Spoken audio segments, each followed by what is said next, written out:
good whatever time of the day it is, wherever you're at when you see this. Anyway, it's your friendly neighborhood old soldier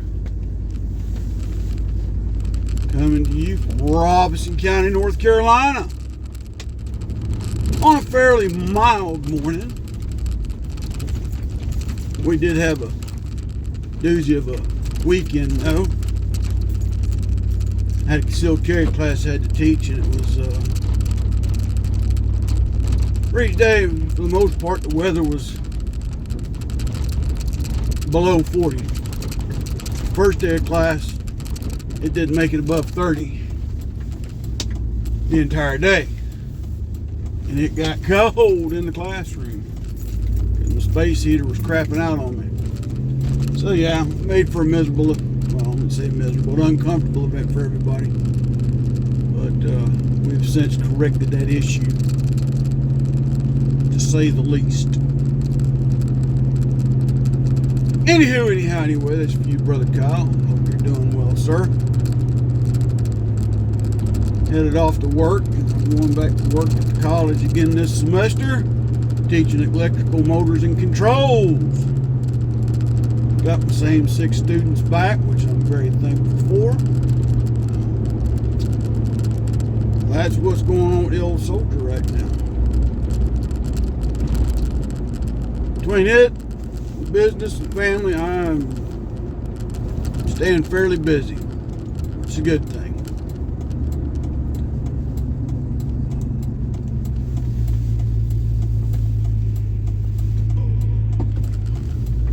Let's talk about the border crisis. Okay? Let's talk about the border crisis. Anybody with any remote, remarkable sense of intelligence can see where this is headed. So when them ass clowns, not safe for work children, up in that place called Congress, especially the ones that got a D outside their name, which means, you know, it should be C for communist. But we can say D for something else if you want, not Democrat. Seem to think that, you know, there is no real crisis at the border. Then they'll change to the crisis at the border with all these people seeking to immigrate into the United States and are being told they can't come because of blah, blah, blah, blah, blah. Or that idiot, Ocasio-Cortez, when she come out, I don't know, when Darren Trump was president, when Pompeo was in charge of Homeland, and she was talking about they're seeking asylum, and he told her, says, you have to come through a legitimate port of entry to do that. But they're political asylees. No, the whole thing, he said, this is written law. These people did not come through the proper port of entry.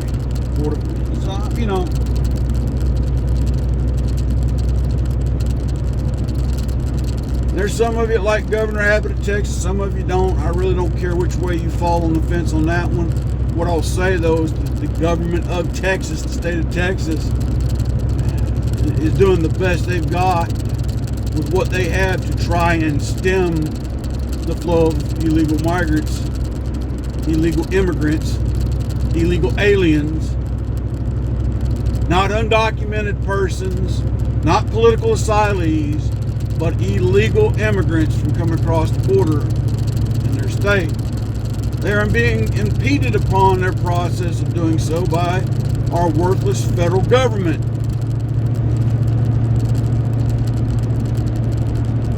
There's the video of the guy talking about, you should know who I am, you will soon find out.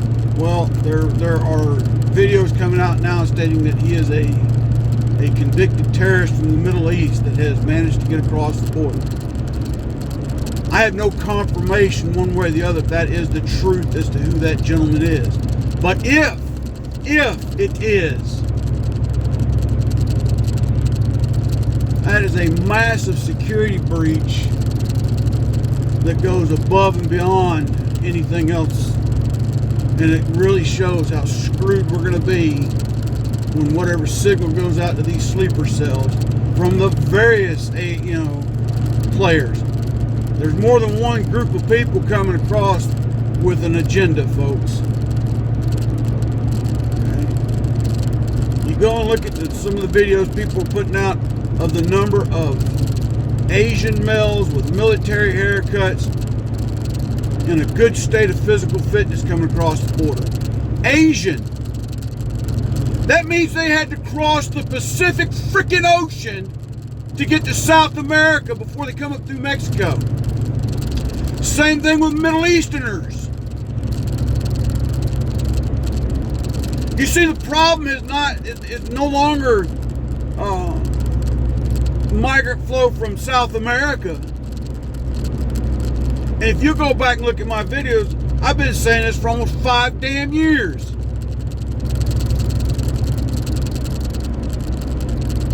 And now the Border Patrol is, all they do is take their information and let them go to wherever the hell they want to go in the interior. Or they're sticking them on a bus and busing them to other places. So much so that the communist mayor of New York City's complained about it now because he's been told he has to house them.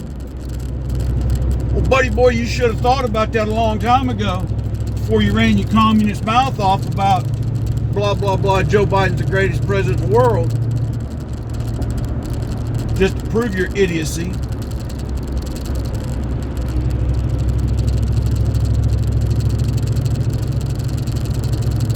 Joe Biden's a freaking idiot. And everybody knows he's not the one in control anyway. So it's not Joe Biden that's allowing this to happen, folks. If you believe Joe Biden is even coherent enough to make policy, you need to go back to your doctor and have your medicines adjusted. Okay? I've said it before and I've said it again. The person pulling Joe Biden's strings is his former boss, Barack Hussein Obama. The old bozoite. He's the one pulling the damn strings. Don't believe me? Go back. It is on video and it's on recorded video of an interview he did several years back when they asked him if he could run for a third term, would he do so if it were allowed? And he said, no, I would rather sit behind the scenes and have someone to run that could win, that I could just, control from behind the scenes per se. I'm paraphrasing what he said, but it was along those lines that basically he'd rather stay behind the scenes, much like his superior. And let's don't play stupid. We all know George Soros sends Obama his marching orders, because he also sends them to the second Bush and the Clinton, because they're all freaking globalists. They have an agenda. The Chinese Communist Party has one. The Middle East has one. And they are hell-bent to divide this nation and try and conquer it piecemeal.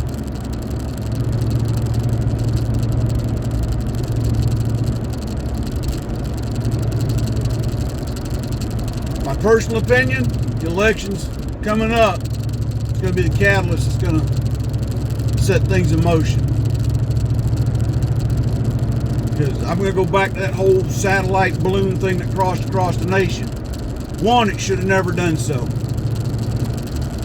Our neighbors to the north, called Canada, their communist tyrant leader, probably, and this is an assumption, I don't like making them, but I'm going to speculate that he told his defense personnel not to worry about that balloon or those balloons coming through. Just leave them alone. Because he had probably already gotten his marching orders from the Chinese Communist Party, because, his dad, Castro, was in good cahoots with them. He said, let them come through, let them go across the United States. We've got a reason why and what for, don't interfere with it. No problem, my communist master. Just send me more dildos to shove up my mouth and my butt and my nose and all that other crap.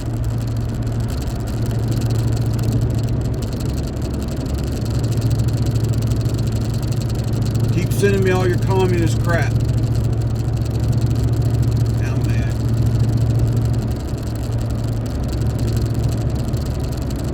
Long story short is this. Balloon went across the entirety of the United States. Okay? We didn't shoot it down until it got over the damn Atlantic Ocean. Should have shot it down when it got over Montana. Oh, we're worried about it hitting somebody. Been to Montana? Please. Really should have been shot down over northern Canada where ain't nobody. But shortly thereafter that balloon got shot down, all of a sudden these train derailments started to happen. Other mass transportation accidents that nobody has yet to clearly explain the cause of. Nobody's completely cleaned up the entirety of the mess. Now you notice the media has completely dropped these stories. It's no longer important to them. It's not surprising with the media. They just want the next sensational story headline, instead of following up and getting to the bottom of the story anymore. You see, everybody, when it happened, it made the media, they were worried about what information that was gathering. Nobody bothered to stop and ask what information it was sending. Did you say that right, old soldier? Yes, I damn sure did. Sending.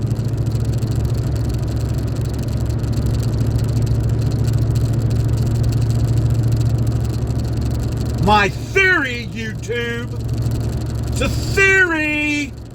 First Amendment free speech, you sons of bitches, is that it sent a signal to a sleeper cell or several, and they went out and sabotaged those rail lines.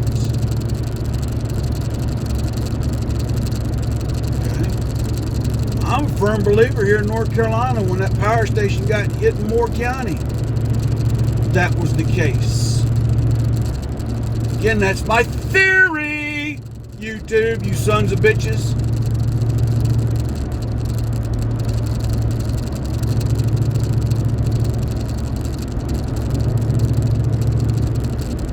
But I don't want everybody to ask themselves the question. Could that have been feasible? I say yes, because the border's wide open. Proof in the pudding. Busing people all over. You've got these illegal immigrants being housed in these hotels. They've taken over entire blocks in the towns and the cities they've been sent to. So bad in New York, they're going door to door begging for money. Somebody down there in South America lied to a lot of them, thinking they're going to come here and get free handouts. I guess to an extent, you know, they're being put in these nice hotels in New York City, but the problem is these hotels get fed up, start to kick them out. Said, yep, your 30 days is up. You got to go somewhere else. The problem is they've got no passports. They've got nowhere else to go. Why? Because the communists up there in Washington are too damn scared to tell border enforcement, hey, put these SOBs on a bus and send them on their merry way. Oh God, no, we can't do that. We can't round them up, put them on a bus and take them back across the border. Oh no, we can't. That'll make us look bad. Who gives a darn? Half the world already hates this country. What's one more thing for them to hate us for?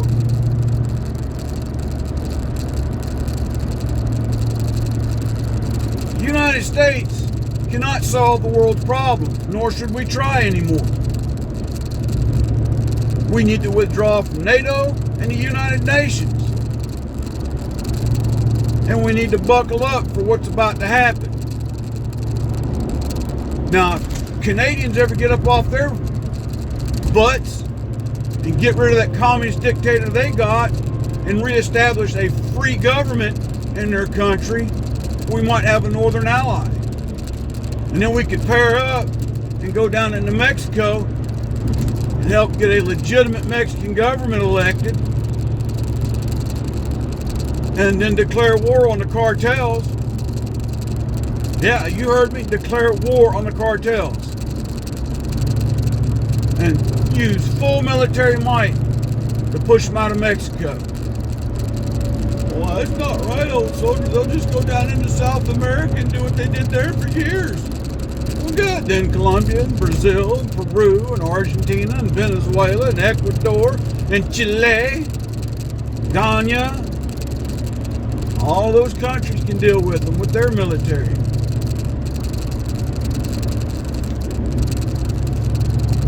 That's my proposed solution.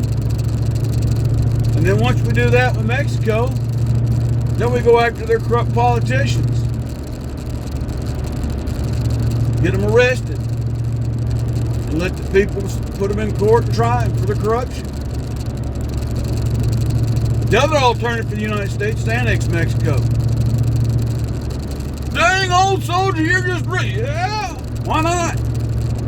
Once you annex them, all the illegals that came out of Mexico that are here now become U.S. citizens. Guess what? Now they got to pay income tax like the rest of us. But no, I really don't advocate for that. Mexico needs to maintain its independence. But it is an option, an idea, I think. That's the old soldier's ideas, thoughts, and concerns today on the border crisis as we see it. Other things have been going on. About to get off the interstate, pull into work. Try to mold and guide some young minds in the trade fields. So, until I get another one out, y'all stay safe, stay vigilant. All that happy horse mess. Try to prepare yourself for what's to come. You don't have to believe me. You know, do your own research. If you think I'm a bumbling idiot, say so. I really don't give a rat's rear end. I'm a big boy. I put on my big boy panties today, so hey. But those are my thoughts and feelings. Till next time, out.